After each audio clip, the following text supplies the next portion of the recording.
On a warm summer morning in Italy's fertile Campania plain, a gentle dawn spreads its light across the horizon.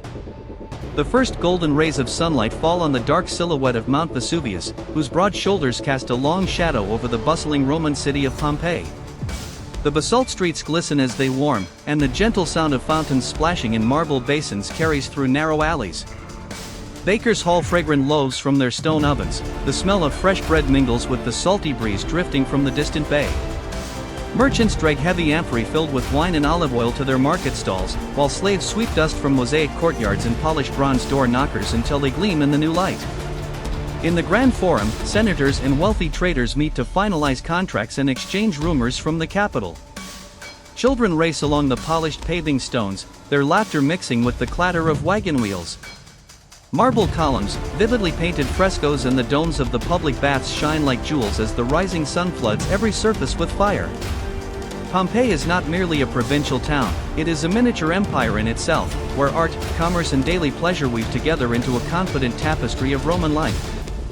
Yet beneath the mountain's quiet slopes a hidden pressure is already building. Nature listens silently, preparing to challenge the pride and certainty of human achievement before this day is done. As the sun climbs higher, Pompeii becomes a stage of vibrant color and unceasing motion. The city's heartbeat quickens, footsteps echo along stone-paved streets, vendors shout the prices of figs, olives, and fish, and the air is rich with the scent of spices and freshly poured wine.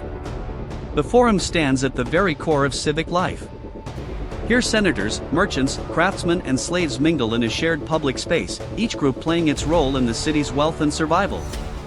Deals are struck in hurried whispers while magistrates debate laws beneath towering statues of Roman gods. The public baths are the great social equalizer. Clouds of fragrant steam drift across walls decorated with intricate mosaics of mythological scenes. Citizens soak in warm pools and then plunge into icy basins, gossiping about politics, gladiatorial contests, and the latest fashion from Rome. In quiet side rooms, merchants negotiate contracts while athletes rub scented oil into their skin. Entertainment is everywhere. In the grand amphitheater, young gladiators train on the sandy floor while early spectators crowd the shaded arcades. Small theaters host rehearsals of music and dance, filling the air with the sound of flutes and laughter. Taverns open their doors as the morning ripens. Honey-spiced wines are poured into earthen cups, traveling poets recite verses while lovers carve secret messages into the plastered walls. Pompeii mirrors the empire's confidence, a city alive with ambition and the belief that its golden days will last forever. The faint tremors that ripple beneath their feet are brushed aside as trivial, the earliest warnings lost beneath the noise of prosperity. By midday the earth begins to whisper its first clear warnings. Tiny tremors rattle amphorae stacked in market stalls and set the waters of courtyard fountains trembling in delicate rings. Residents, long accustomed to minor quakes in this region, barely pause, they shrug and carry on. Trade in the Forum continues with the same feverish pace, gladiators strike their practice shields in the arena, laughter and debate echo through the humid chambers of the baths. Only a few cautious elders recall the memory of older earthquakes and glance toward the mountain with uneasy eyes.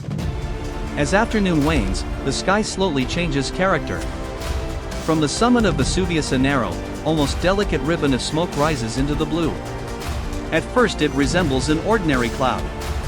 A breeze from the sea scatters it for a moment, but the column grows darker, denser, climbing straight upward like an immense spear. Curious onlookers watch in silence, most simply return to their chores, convinced it is a passing spectacle. Night falls and Pompeii sinks into quiet. Yet deep inside the volcano, molten rock surges through hidden chambers. Pressure mounts like a tightened bowstring ready to snap. The city, confident in its walls and traditions, sleeps on the threshold of nature's most merciless surprise. At dawn a deafening roar tears through the still air, louder than any thunderclap. A colossal column of dark gray ash bursts from the summit and shoots miles into the sky, blotting out the rising sun and plunging the countryside into eerie twilight. The ground shudders violently, basalt streets ripple like waves. Amphorae crash from stalls, fountains overflow in sudden surges. A fine dust begins to drift down, at first as gentle as snowflakes, but it quickly turns into scalding fragments of stone and ash. Daylight fades into an unnatural darkness. Children scream in terror, animals rear and bolt, the voices of merchants and mothers merge into one frantic chorus. Some citizens race toward the harbor, others barricade themselves inside their homes, believing their walls will hold. But the wind shifts, the ash thickens, breathing becomes agony. Pumice stones the size of fists hammer tiled roofs in a relentless storm. From the mountain's flanks, pyroclastic flows, blistering avalanches of gas and molten rock, surge downward at incredible speed. The narrow streets choke with terrified crowds. Lovers cling to each other, elders mutter prayers to gods who remain silent. In a single instant, the pride of Rome collapses before the unbridled force of the earth.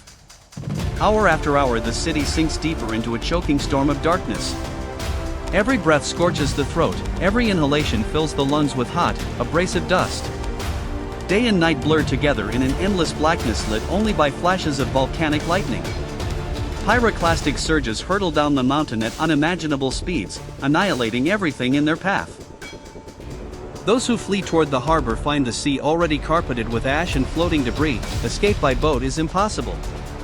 Families who retreat into their homes discover that even thick stone walls cannot shield them from the wave of lethal heat. Mothers clutch their children, lovers grasp one another's hands, the elderly whisper desperate prayers.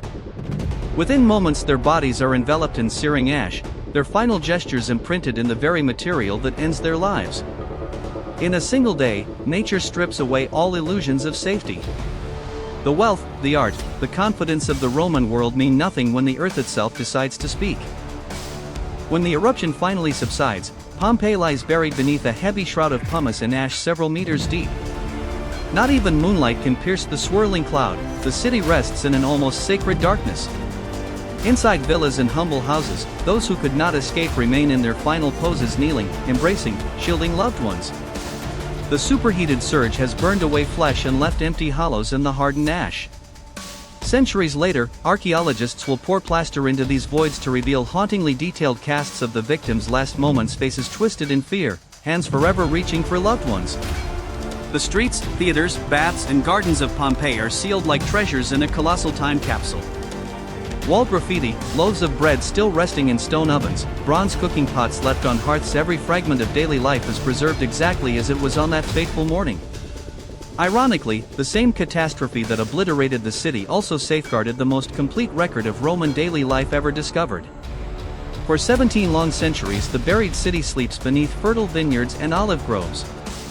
Farmers occasionally unearth fragments of marble or pottery but regard them as mere curiosities. The memory of Pompeii fades into a half-forgotten legend. In the mid-18th century, workers digging a water channel strike stone walls packed with compacted ash. Soon statues, painted frescoes, and bronze household items emerge from the soil. Scholars realize they have stumbled upon a Roman city sealed at the very instant of its destruction. Tavern walls reveal scratched love poems and sly political jokes. The Forum yields unfinished trade agreements. Loaves of bread remain in their ovens, carbonized but intact. Ordinary lives suddenly interrupted return to the world like voices carried across the centuries. During the 19th and 20th centuries, as archaeology develops into a modern science, excavations become careful and systematic. Each season uncovers new details of human creativity and vulnerability. Pompeii ceases to be a silent grave, it becomes a living archive, a rare window into the everyday existence of an ancient civilization. Today, Pompeii stands not only as a meticulously preserved archaeological site but as a powerful symbol and a warning to every generation. Its roofless villas and empty streets speak of how swiftly nature can erase the greatest achievements of human culture. Mosaics and frescoes still blaze with color, the ghostly plaster figures whisper of hopes and fears, of daily routines that ended in a heartbeat. Each piece of graffiti, every household object, every half-finished meal reminds us that history is built as much from ordinary moments as from grand events. The lesson Pompeii offers is timeless: wealth, technology, and power, no matter how impressive, are fragile when the earth itself rebels. The very catastrophe that ended the city created one of humanity's most complete archives of ancient life, a paradoxical gift from destruction itself. If this journey through time has moved you, share your reflections in the comments and subscribe to join us for future explorations of history's mysteries. Every new discovery opens another page of our shared story, and those pages gain meaning only when we explore them together.